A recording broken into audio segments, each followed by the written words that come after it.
There's only one other option other than obviously that Christ rose from the dead. I would ascertain, and you can disagree if you feel free, it would be that his disciples, people who truly loved him, stole his body and somehow disposed of it. Well, it could have been somebody else who stole the body.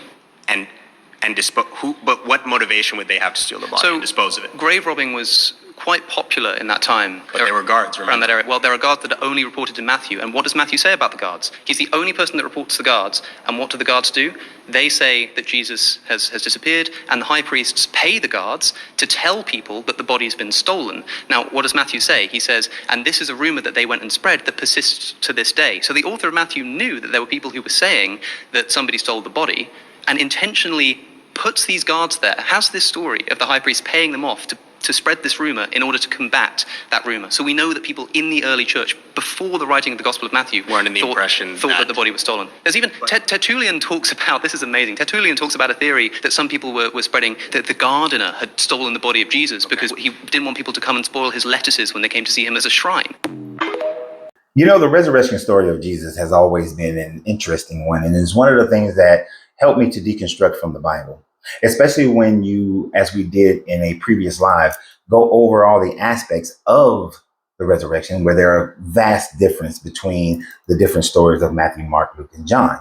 And this was one that was pointed out as far as how Matthew is the only one that reports that guards were on duty at that time frame. Now, you would think that that should have been one of the consistencies within the four stories, because having guards at the tomb would kind of ensure that there was levels of protection that even the Romans believed that this story could be true, or at least the Romans wanted to guard against the story becoming somewhat of a true story, so that they would not create this martyrdom of Jesus, if that was the case, that he was just this real person, real itinerant preacher that they feared would be resurrected and then create a movement. Unless the actual story writer wanted the story to happen this way. Unless the ones who were creating this story was creating a story to change the Hebrew Israelite religion. Because when we read and gain an understanding of Vespasian's goal was to shut down the Jewish revolt, as people were looking for this earthly warrior who would free Judea from the rule of the rule of the Romans, which has always been the job of the Jewish Messiah. When the Hasmonean dynasty happened, at first, initially, they thought that this possibly was the Messiah with the Maccabees, the Maccabean family. But then once they were conquered by the Romans, the realization is that they were not the Jewish Messiah. So when Vespasian came into the picture, his job was to shut down all the Jewish revolts. So is it not feasible that when this story was created, it was simply created to create a passive version of Judaism and not the warrior fighting against the Roman government society type of Judaism to which Rome had been facing since the first century BCE, first and second century BCE, actually.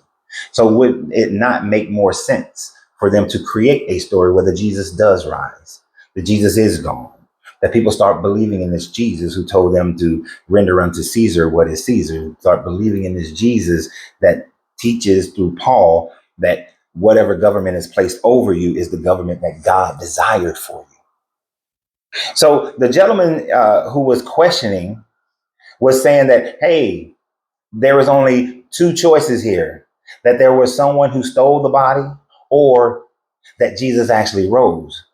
But no, there's more than just those options. You see, that's how some people, when they're in a debate, they want to corner you and limit your options as to what you can speak about.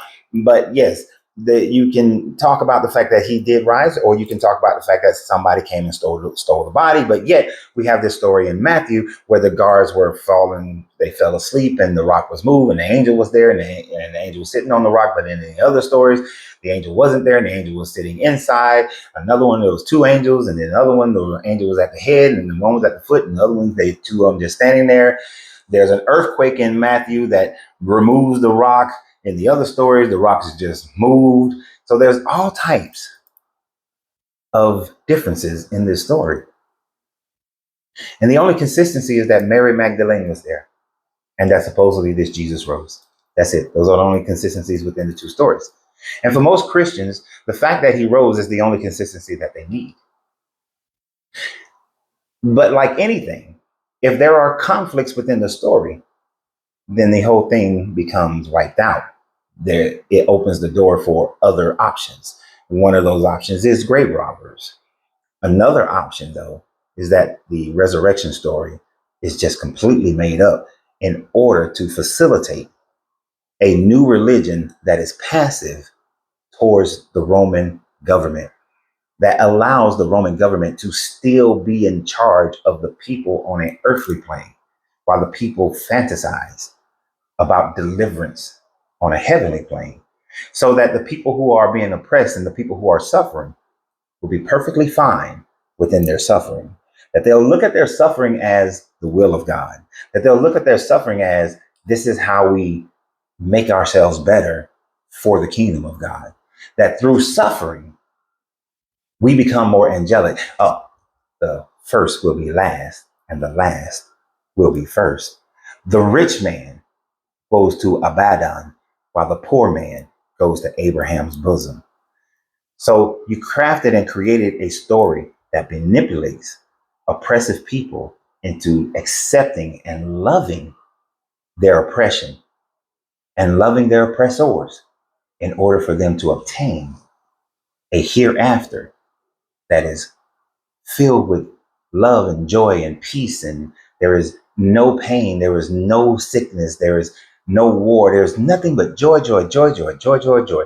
While those who oppressed you, although they gained the whole world, they lost their soul in the fiery pit. Is it possible that the other option is that the story was just created as a government tool to continue to oppress people, not only physically, but to oppress them emotionally and mentally? Most Christians won't think that way. They don't like to think that way, because thinking that way means that they can change their situation here on earth and not have to wait for a heaven above. What do you guys think? And always remember, you have to free yourself to be yourself, because your greatness is non-negotiable. Good journey, good vibrations.